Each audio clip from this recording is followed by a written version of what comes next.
Sylhet board 2022 উদ্দীপক উদ্দীপকে যেটা বলছে এখানে বক্রতার কেন্দ্র সি, ফোকাস বিন্দু এফ, মেরুবিন্দু পি এবং টোটাল দর্পণটা কি এখানে দর্পণের প্রধান set M P M dash এবং ও এ হচ্ছে লক্ষ্যবস্তু। তো এখানে গ নম্বর প্রশ্ন যেটা বলতেছে প্রদত্ত লক্ষ্যবস্তুটির বিম্ব কিরূপ হবে তার চিত্রের সাহায্যে বর্ণনা করো। এই প্রশ্নের অ্যান্সার তোমরা পারবা, তোমাদের দরকার নাই। তাহলে আমরা সলভ করবো কোনটা এখান থেকে? ঘ নাম্বারটা। দেখো ঘ নাম্বারটা, উদ্দীপকের দর্পণটিতে রৈখিক বিবর্ধন 1 সম্ভব কি? তাহলে আমরা উদ্দীপকের দর্পণটি আগে অঙ্কন করে নিই। দেখো এখানে দর্পণ, তাহলে এটা হচ্ছে মেরুবিন্দু, এটা হচ্ছে ফোকাস বিন্দু, এটা হচ্ছে বক্রতার কেন্দ্র। এখন আমরা এখানে লক্ষ্যবস্তু এখানে রাখতে পারি, তার বিম্বের অবস্থানটা এক জায়গায় হবে। যদি আমরা এখানে রাখি বিম্বের অবস্থানটি দর্পণের পিছনে হবে। তাহলে এখানে বলছে রৈখিক বিবর্ধন 1, তার মানে লক্ষ্যবস্তুটি কোথায় রাখলে লক্ষ্যবস্তুর দূরত্ব এবং প্রতিবিম্বের দূরত্ব সমান হবে, অথবা লক্ষ্যবস্তুর দৈর্ঘ্য এবং প্রতিবিম্বের দৈর্ঘ্য সমান হবে। তাহলে এখানে দুইটা জিনিস, একটা হচ্ছে দূরত্ব, এই দূরত্বটাকার লক্ষ্যবস্তু এবং কি দেওয়া আছে প্রতিবিম্ব।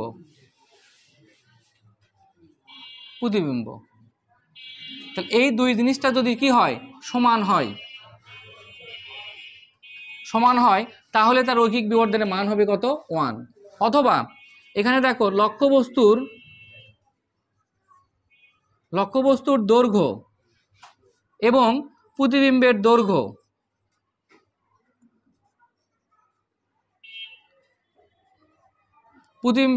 যদি সমান হয় তাহলে কি হবে? রৈখিক বিবর্ধনের মান হবে 1। তাহলে আমাদের এই চিত্রতে দেখাতে হবে যে লক্ষ্যবস্তুটি কোথায় রাখলে লক্ষ্যবস্তুর দূরত্ব এবং প্রতিবিম্বের দূরত্ব সমান হয়, অথবা লক্ষ্যবস্তুর দৈর্ঘ্য এবং প্রতিবিম্বের দৈর্ঘ্য সমান হয়, তাহলে কি হবে? রৈখিক বিবর্ধনের মান 1 হবে। তাহলে আমরা এখানে রেখেও চিত্র দেখাতে পারি, এখানেও দেখাতে পারি, এখানেও দেখাতে পারি। তবে আমরা জানি বক্রতার কেন্দ্রে যদি লক্ষ্যবস্তু রাখা হয় তাহলে প্রতিবিম্বটি বক্রতার কেন্দ্রেই গঠিত হয়। অর্থাৎ যদি বক্রতার কেন্দ্রে লক্ষ্যবস্তু রাখা হয় তাহলে বক্রতার কেন্দ্রে প্রতিবিম্ব গঠিত হয়, আর তখন আমাদের এই শর্তগুলো মিলে যায়। তাহলে আমরা কি বুঝতে পারলাম যে যদি কোনো অবতল দর্পণের বক্রতার কেন্দ্রে লক্ষ্যবস্তু রাখা হয় তাহলে তোমার রৈখিক বিবর্ধনের মান 1 সম্ভব। তাহলে আমরা বলতে পারি এখানে যে উদ্দীপকের দর্পণটিতে রৈখিক বিবর্ধনের মান 1 সম্ভব যদি বস্তুটি বক্রতার কেন্দ্রের উপরে রাখা হয়, লক্ষ্যবস্তুটি যদি বক্রতার কেন্দ্রের উপরে রাখা হয়।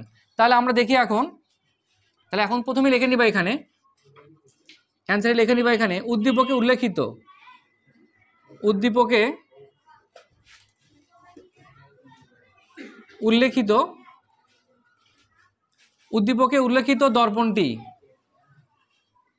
দর্পণটি হলো অবতল দর্পণ।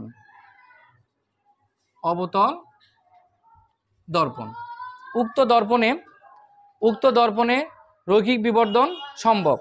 আচ্ছা, আমরা এতটুকু না লিখি, তোমরা এগুলো লিখে নিবা, আমি শুধু মূল বর্ণনাটুকু বলে দিই এখানে। তাহলে এখন দেখো এখানে অবতল দর্পণ আমরা অঙ্কন করে নেই। এটা হচ্ছে মেরুবিন্দু পি, এম ও এম ড্যাশ, এটা হচ্ছে অবতল দর্পণের প্রধান সেট। সি বক্রতার কেন্দ্র, এফ হলো ফোকাস বিন্দু। এখন যদি আমরা এই যে তোমার বক্রতার কেন্দ্রে লক্ষ্যবস্তু রাখি, নাম দিলাম কি বলতো? A B. এ বিটা হলো কি লক্ষ্যবস্তুর অবস্থান কোথায়? বক্রতার কেন্দ্রের উপরে। তাহলে আমরা এখানে এরকম লক্ষ্যবস্তু থাকলে প্রথম শর্ত কি? যে শীর্ষবিন্দু থেকে একটি আলোকরশ্মি প্রধান অক্ষের সমান্তরালে দর্পণের এল বিন্দুতে আপতিত হয়। এখান থেকে একটা রশ্মি এখানে আপতিত করাও। তাহলে এখন দেখো শীর্ষবিন্দু থেকে একটি আলোকরশ্মি দর্পণের এল বিন্দুতে আপতিত হয়ে এফ দ্বারা কি হয়? সেটা প্রতিফলিত হলো। এরপরে অপর একটি আলোকরশ্মি বক্রতার কেন্দ্রের মধ্য দিয়ে গমন করে আবার ওই পথেই ফিরে আসে।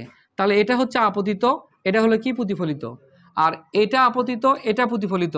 তাহলে এই দুটো কি? প্রতিফলিত রশ্মি দ্বয় পরস্পর কোথায় মিলিত হচ্ছে?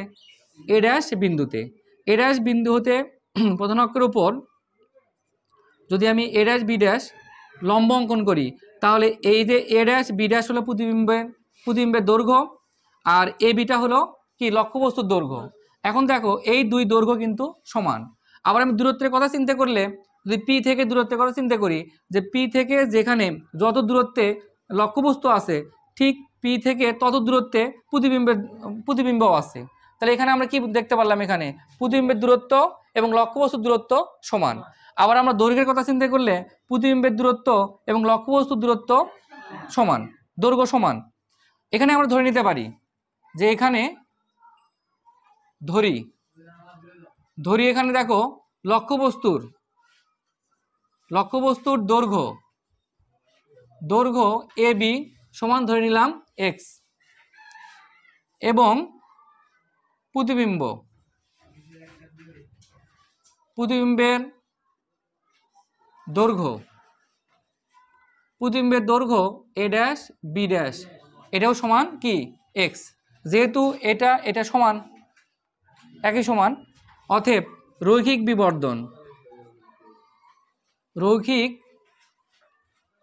বিবর্ধন এই যে এম সমান কি A B a dash B dash divided A B, তাহলে এক্স ডিভাইডেড এক্স সমান কি 1। অতএব রৈখিক বিবর্ধন 1 পাওয়া সম্ভব।